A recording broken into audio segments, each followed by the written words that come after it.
saisit Brandon. Le soleil de juillet à la flamme aveuglante enveloppe les blés dorés pleins de frissons. La prairie aux flots bleus, la forêt somnolente, et le bruyère où les criquets font leur chanson. On entend le bruit clair des faux que l'on aiguise, là-bas, près des ruisseaux, au pied des trembles blancs. Mais dans la chambre nue où le jour agonise, le fermier sent la mort qui s'approche à pas lents.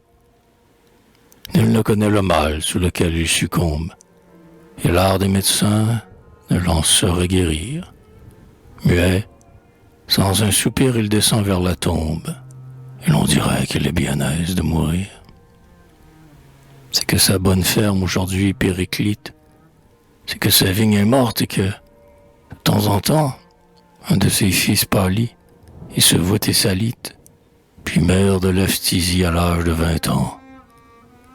C'est que les revenus tous les ans s'amoindrissent, que le papier timbré grêle sur la maison, et que c'est maintenant pour d'autres que mûrissent les blés qu'ils voient trembler d'ici sur l'horizon. Ouais, les huissiers hier sont revenus encore. Ils ont saisi les foins, les seigles d'or mouvants, et les feront faucher dès demain, à l'aurore. Et le fermier verra cela, s'il est vivant. Mais quoi? Ces blés chéris aux étrangers en proie? Ces sueurs de l'automne et ces peurs de l'hiver? Et, depuis les beaux jours, son orgueil et sa joie? Ces blés roux comme l'or et lourds comme le fer? Ces blés que, jour à jour et comme par prodige, il a vu naître, croître, et fleurir et jaunir, s'étoiler de bleuets, puis pencher sur leurs tiges, et puis mûrs qu'à genoux l'homme devrait bénir. Ces blés faits de son sang et du sang de sa race, et du sang de la terre où dorment les aïeux, porteraient au grenier d'un créancier vorace ce qu'ils tiennent de l'homme et du sol et des cieux.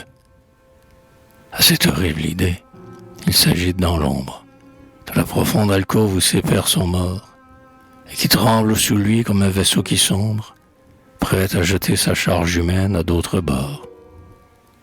Puis la nuit vient avec ses terreurs et ses fièvres, avec son grand silence irritant la douleur, et les mots insensés qui se pressent aux lèvres, abeilles de la mort dont la bouche est la fleur. Et dans sa gaine en bois pendue à la muraille, le balancier va, vient, mesurant et comptant les airs, que parfois dans un bruit de ferraille, le vieux timbre fait les proclames en chevrotant.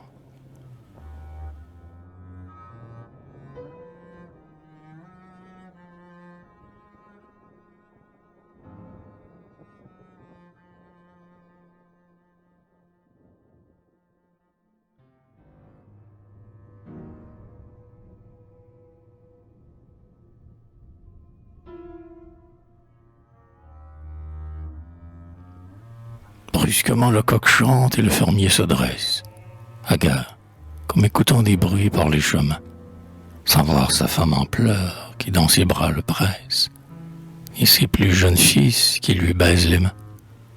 Ça, dit-il tout à coup, qu'on ouvre la fenêtre. Nos seigles et nos prés sont mûrs assurément. Enfin, le ciel blanchit, le jour va bientôt naître. Les faucheurs seront ici dans un moment. Et de ses yeux qu'emplit déjà l'aube éternelle, sur les sommets encore dans la brume assoupie, où la Louette va bientôt ouvrir son aile, il regarde ses prés et ses champs blonds d'épis. Un instant lui suffit pour revivre sa vie. Il se revoit berger debout sur le coteau, la joue en fleurs, les yeux brillants, l'âme ravie, malgré l'hiver qui souffle au trou de son manteau. Puis laboureur tenant à 2 poings la charrue, et pétrissant le sol de ses sabots trop lourds, se piquant aux ajoncs de la lande bourrue, brûlé, transi, trempé, pourtant chantant toujours. Puis nouveau marié revenant de l'église, par les blés déjà hauts qu'il frôle de la main, avec son épousée au bras, la firelise, que les fleurs des pommiers jalousent en chemin. Puis père malheureux menant au cimetière, par un pâle soleil d'automne, un fils chéri, et refoulant avec effort sous sa paupière les premiers pleurs filtrant de son grand cœur meurtri. Puis enfin descendant un soir de la colline, en froissant dans ses doigts un lourd papier timbré, qu'on vient de lui porter de la ville voisine, et qu'avec peine son cadet a déchiffré. Mais soudain le soleil surgit au front des hêtres, emplissant le vallon de chants et de rumeurs. Les faucheurs, les huissiers, fermez portes et fenêtres. Ah, bourreau, attendez demain, puisque je meurs. Les faucheurs, en effet, dressent leur silhouette sur le ciel rose et pur, et l'on entend dans l'air les perdrix rappeler, trier les alouettes, et teinter le marteau sur l'acier au son clair. Mais avant qu'une fleur tombe sur la prairie, avant qu'un épi tremble au choc du fer luisant, dans la ferme, là-bas, l'on sanglote et l'on prie, car la mort a fauché le pauvre paysan.